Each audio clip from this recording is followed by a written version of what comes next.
అంటే కేసులో ఏం లేదన్నట్టు నా ఉద్దేశం ఏంటంటే, ఇప్పుడు నేను మొదలు చెప్తున్నాను. హేర్ హాయ్ మగన్ అంధేర్ నహి అని కోర్టు తీర్పును స్వాగతిస్తున్నాను. ఎందుకంటే మామూలుగా అది రాజకీయ నాయకులు అది వేరు. కానీ ఎందుకు స్వాగతిస్తున్నానంటే బేసిక్ గా ఆ కేసులో పసనే లేదు. అంటే ఖాయానై బియానై గిలాస్ పోటు దియా అని ఒక సామెత ఉంది.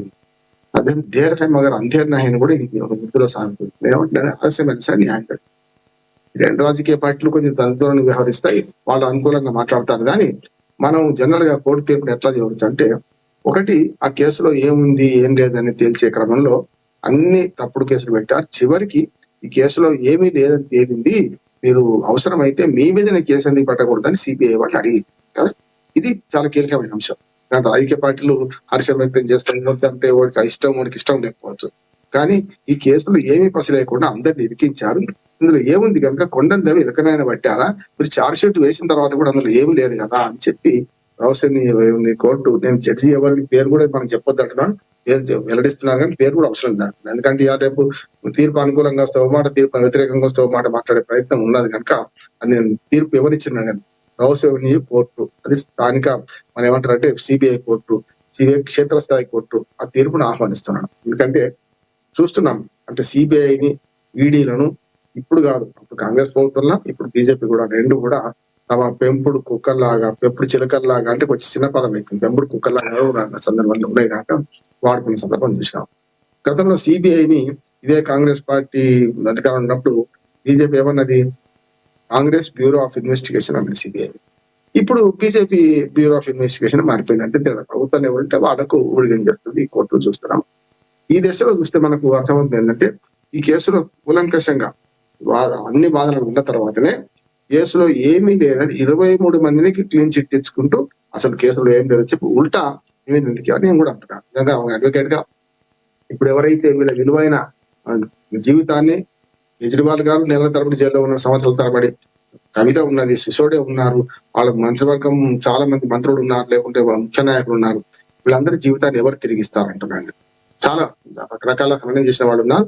ఏమంటే లేడీ అని చూడకుండా కూడా కవిత గారిని ఇష్టం అన్నట్టు మాట్లాడే సందర్భం చూసాం. ఎట్లా పడితే అట్లా ఒక లిక్కర్ రాణి అని రకరకాల పేర్లు పెట్టారు చేశారు. అందుకని ఎప్పుడు కూడా రెండు ఉంటాయి లక్ష్మణ, మగవాళ్ళ మీదనేమో అవినీతి పరుడని ముద్ర వేయడం, ఆడవాళ్ళ మీద శీలం మీద ముద్ర వేయడం, రెండింటితో చాలా వీక్ అవుతారు. అందుకని కేజ్రీవాల్ నాకు మంచి మిత్రుడు, కేజ్రీవాల్ గారితో నాకు ఆయన పార్టీతో ఏం సంబంధం లేదు. కానీ కేజ్రీవాల్ గారు అంతకుముందు అన్నా హజారేతో కలిసి పనిచేసినప్పుడు మేమంతా కూడా హమారా పైసా హమారా హిసాబ్ అని ఢిల్లీలో సుందర్ నగర్ కాలేజీలో పనిచేసాం. శీలా దీక్షిత్ ముఖ్యమంత్రి ఉండే అప్పుడు పనిచేసినాం. అందులో మేము మా పైసా మా లెక్క చూపించండి సమాచారం కోసం పోరాడినాం. అదే రకంగా అప్పుడు మనకు శీలా దీక్షిత్ కూడా సమాచార స్వేచ్ఛ చట్టం తెచ్చింది, ఆమె ఒప్పుకొని 3 సార్లు ముఖ్యమంత్రి అని. ఈయన కూడా కేజ్రీవాల్ గారు కూడా 3 సార్లు ముఖ్యమంత్రిగా ఉంది. ఆయన నా ఉద్దేశం ఏంటంటే కావాలని ఇరికిచ్చిన సందర్భం చూస్తున్నాం మనం. ఇది కరెక్ట్ కాబట్టి ఇది ఇప్పుడు దీని మీద కేల్కతం దుకాణం బంద్ కాలే, అసలు సంగతి ఇంకా ఉన్నది. ఎందుకంటే ఇప్పుడు సిబిఐ తీర్పు మీద, సిబిఐ కోర్టు తీర్పు మీద కింది కోర్టు కదా, ఏం చేస్తారు, సిబిఐ వాళ్ళు హైకోర్టుకి వెళ్తారు. ఢిల్లీనే హైకోర్టు ఉంది. హైకోర్టులో ఒకవేళ కేసు అవుతుందా కాదా తర్వాత సంగతి. హైకోర్టులో గెలవకపోతే సిబిఐ సుప్రీంకోర్టుకి వెళ్తుంది. అంటే ఈ వరుసగా నడుస్తూనే ఉంటుంది, ఆగది అంటున్నాను నేను. కాకపోతే స్టే దీనికి ఈ తీర్పు మీద స్టే ఇవ్వమని పెట్టుకుంటారు, మేము పైకోర్టుకు పోతామని అప్పీల్ చేసుకుందామని అవకాశం ఏమి కోరుతుంటారు సిబిఐ, అది ఇస్తుందని నేను అనుకుంటున్నాను. కానీ ఈ ప్రభుత్వానికి నా సలహా ఏంటంటే వీలైనంత వరకు స్టే పైకోర్టుకు ఒకటి అంటున్నాను. ఎందుకంటే ఇది ఏమీ బసలేదని కింది కోర్టు, క్షేత్రస్థాయి కోర్టు తేల్చినాక ఇంకా పైకి పోతే లాభం లేదు. సరే ఒకటి అయిందంటే అదృష్టం ఏంటంటే కవితది ఆమె రాజీనామా చేసి కవిత పార్టీలో లేదు బయటకు వచ్చింది కనుక నడిచింది. లేకపోతే కాంగ్రెస్ వాళ్ళు ఏమనేవాళ్ళు అంటే ఇప్పుడు బీజేపీ బీఆర్ఎస్ ఒకటే అనేవాళ్ళు, సమస్య లేదు కదా. చూస్తున్నాం కొన్ని కాంగ్రెస్ పార్టీ బాగుందా అంటే ఇదే కేసులో మనకు సామెత ఉంది లక్ష్మణ గారు, మన పాము పగ తోక చుట్టపడ్డాం కదా. ఇక్కడ ఏమైంది తెలుసా, ఈ కేసులో అయితే పాము చుట్టం తోక పగ అయింది కాంగ్రెస్ పార్టీకి. పాము చుట్టం ఎందుకు, పాము అంటే ఎవరు, కేజ్రీవాల్ ఏ1 నుంచి మంది పెడితే వాళ్ళు ఉన్నారు. వాళ్ళేమో మంచివాడు, అసలు కేసీ లేదు లిక్కర్ కేసు అంటారు. ఇక్కడ కవిత మీదకి వచ్చే ఒకళ్ళ కవిత మీద కేసు ఉంది అంటారు. ఇప్పుడు ఇలా బీజేపీ సంతోషంగా లేదు, బీఆర్ఎస్ సంతోషంగా లేదు, బీఆర్ఎస్ కూడా ఆ పార్టీ లేదు కదా, ఇప్పుడు వాళ్ళు కూడా సంతోషంగా లేదు. ఏమంటున్నానంటే మనం నిష్పక్షత మాట్లాడాలంటే ఇవాళ కాంగ్రెస్ పార్టీ కూడా ద్వంద్వ ప్రమాణాలు పాటించింది. ఆనాడు కేజ్రీవాల్ మంచోడు మీరన్నట్టుగా రామ్మోహన్ గారు, ఇప్పుడు ఏదైతే మీరన్నట్టుగా ఇప్పుడు బీఆర్ఎస్ పార్టీలో లేకపోవడం వల్ల ఒక రకంగా చెప్పాలంటే బీఆర్ఎస్ కూడా అంత బాగా అనిపించదు. అనివార్య పరిస్థితుల్లో ఇప్పుడు ఎవరైతే కవితను బీఆర్ఎస్ పార్టీలో ఇబ్బంది పెట్టారో వాళ్ళందరికీ పచ్చివెలకాయ గొంతుకులు పడినట్టు అవుతుందా? కేసీఆర్ సపోర్ట్ ఎప్పుడూ ఉంటుంది కూతురుగా ఆవిడికి. సో సో ఎలా ఉండే అవకాశం ఉందంటారు?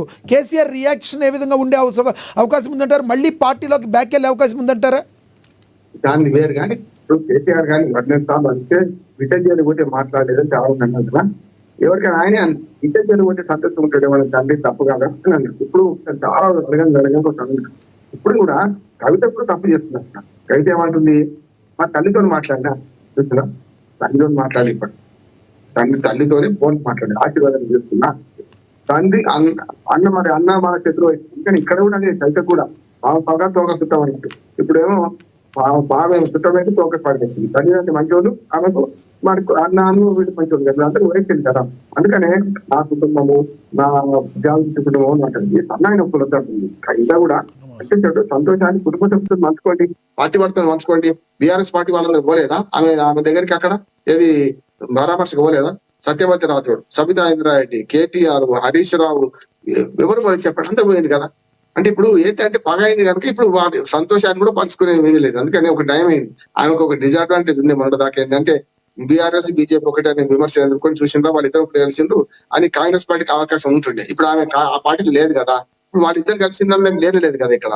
అందుకని ఇవన్నీ రాజకీయంగా పక్కన పెడితే ఒక కేసు విషయంలో మాత్రం నేను ఏమంటున్నా అంటే, ఈ కేసులో ప్రభుత్వం చేసింది తప్పని తేలింది. ప్రభుత్వం సిబిఐ ద్వారా కేసులు పెట్టడం తప్పని తేలింది. ఇంకో మాట కూడా చెప్తున్నాం, అంతకుముందు కాంగ్రెస్ పార్టీని ఎట్లానో ఇప్పుడు బీజేపీ కూడా అదే చెప్తుంది. ఏంటంటే ఎవరైతే మనకు సుజనా చౌదరి, మనకు మన సీఎం రమేష్ చాలా మంది మీద కేసులు పెట్టేసిన సందర్భాలు వాళ్ళు పార్టీలు జరగనే మనకు నిష్కలంకులు సచ్చరితులు అయిపోయింది కదా. అట్లా ఉంది సమస్య. తమ పార్టీలో జరిగితేనేమో వాళ్ళు నిర్మా పౌడర్, వాషింగ్ పౌడర్ క్లీన్ అన్నట్టు అట్లా అయిపోతారు. పార్టీలో జరగకపోతేమో వాళ్ళు తప్పుడు వాళ్ళు అవుతున్నారు కదా. అందుకనే సమాఖ్య స్ఫూర్తి దెబ్బతీస్తుంది బీజేపీ. మొత్తం దేశంలో ఇట్లాంటి ప్రతిపక్షాల మీద కేసులు పెడుతుంది.